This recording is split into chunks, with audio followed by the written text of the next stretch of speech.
Hello there and welcome to my channel Novice Modelling and a Midlife Crisis.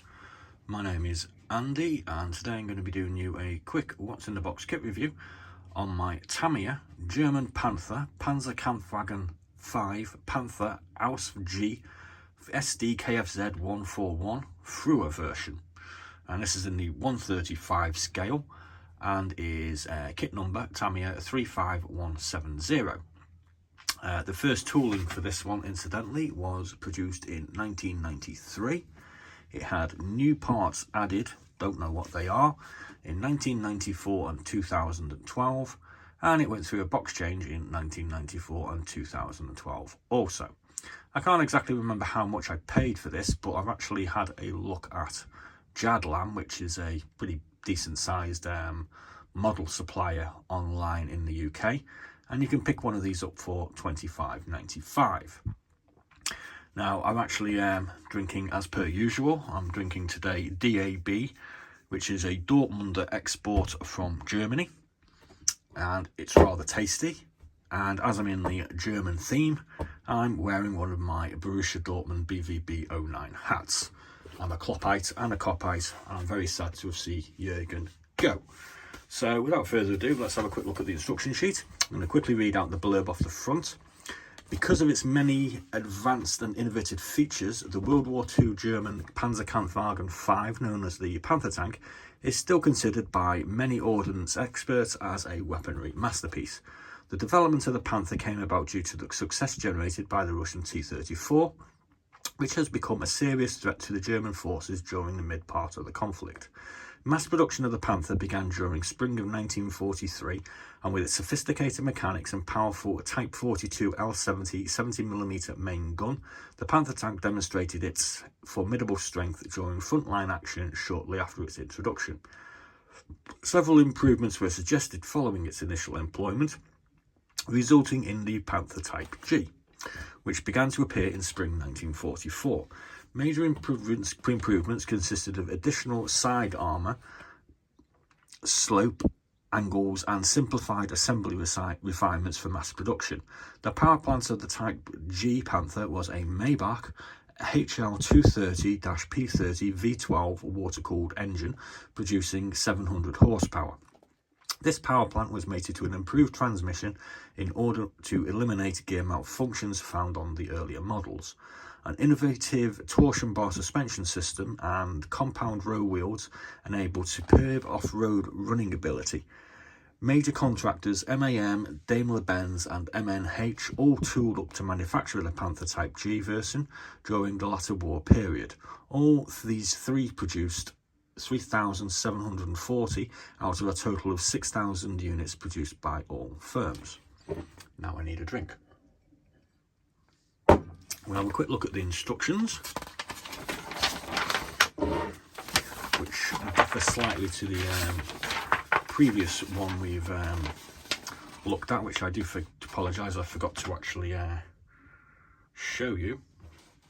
So I mean, basically in section 1 and section 2 we're going to be looking at the underneath of the hull. We're going to be putting these wheel pins, I guess, I'm not quite sure what the technical term for them is. Then we're going to be putting the road wheels and the drive sprockets on, like so. And then eventually we're going to have them all on. We're going to start attaching some smaller parts. And in section 8, we're going to start the actual hull assembly by putting the top section onto the bottom section. We're also going to start messing around with machine guns, and I think that's part of the exhaust system, not quite sure. In section 10 and 11, again, we're going to be moving on to some of the extra detail parts, cables, tools, hatch covers, etc, etc. Section 12, 13 and 14, we're going to be putting the cable on here, and we're going to be attaching these armoured side skirts. I know there's a German term for them, I can't remember what it is off the top of my head. Schürzen, protections. Side skirts, that's kind of right. And then we're going to start moving on to the assembly of the gun and the assembly of the turret itself. And then we're going to put the main barrel on, finish off the turret with the machine gun, paint up our German tanker, attach some optional what are these things called? Tracks onto the turret, and there we go. Now this one actually comes with a very basic painting diagram as well. It's only one-sided, it's not colour, bit of a shame.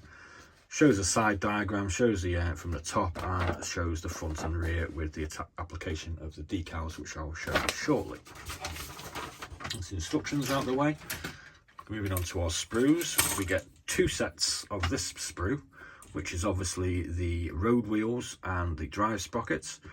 The detail on this is slightly better than the 35065, which we've already reviewed. Here these are the wheel pins, which are not required on the earlier Tamiya offering, as they're already attached to the hull.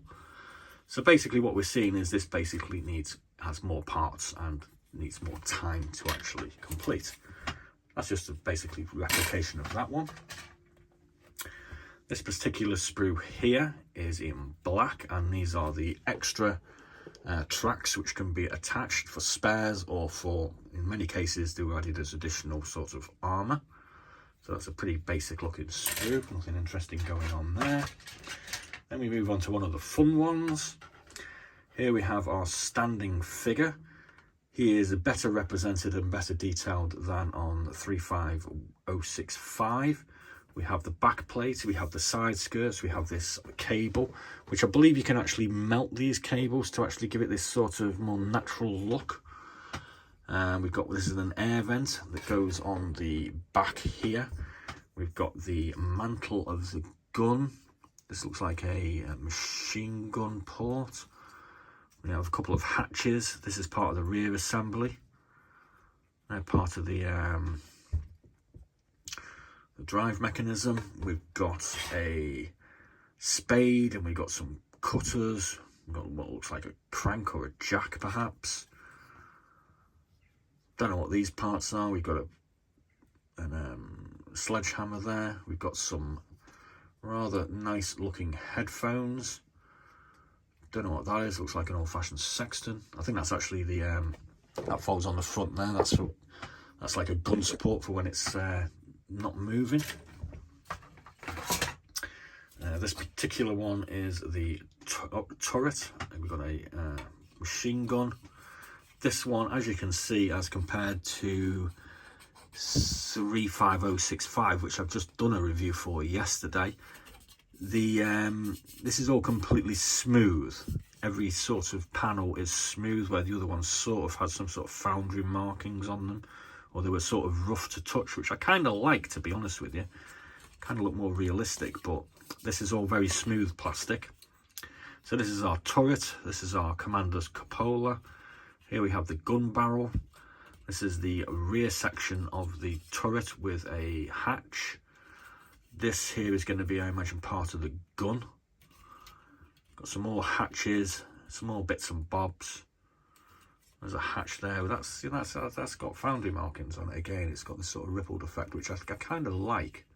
I kind of miss off the cheaper variant. So there we go. That's that one. We get the standard flexible tracks. Now I will say that I am doing a comparison between my 3 Tamiya Panthers, and just as a quick one, this one cost me around about £25.95 compared to 30565, which you can pick up for around about £15. These tracks are far superior. They're much heavier duty, and they just look like they're going to last longer. So there's one thing I've noticed.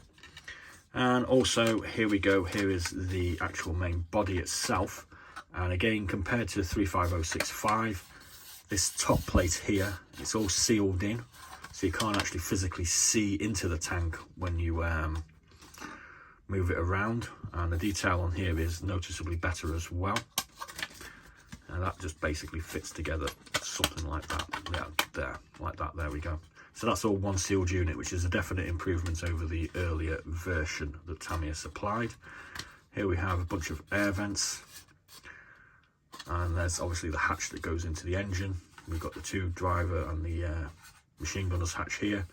And I'm guessing that's the machine gun portal there. We've got attached front fenders on this. The side skirts obviously need to be applied. Interestingly, you can see the Zimmerit paint on the sides and the front of the sloping armour on this one. But obviously that's something that you have to figure out and apply for yourself, because like I've previously said, all metal finishes on this are completely smooth. So there's that particular one. Like I've previously hinted, I have actually done, let's just turn that up again. I've actually done a kit review for 35065, which is the earlier Tamiya offering of the Panther. So that's already available for you to have a quick nose at. And tomorrow I'll be uploading the final Tamiya offering, which is the Panther AUSF D. This one is slightly more expensive and slightly more detailed, I assume. So we'll be doing that one, will be available tomorrow, and that one is kit number 35345. So after we've done all 3 reviews, my plan is to try, when I say try, I have no idea how successful this is going to be because I've never tried it before, to do a sort of on the bench comparison of what the main different reasons that, in my opinion, these are so different in price, because they range from around about 15 to 20 to 25 to 30 for this one, to 35 to sometimes as much as 45 for the AUSF D. So I mean, it's interesting to see why, I think, and well, hopefully I'll give you a few ideas as to what the why is. So thanks for watching. Cheers. DAB Dortmunder export lager is quite tasty even when warm. Thanks for watching. Be seeing you.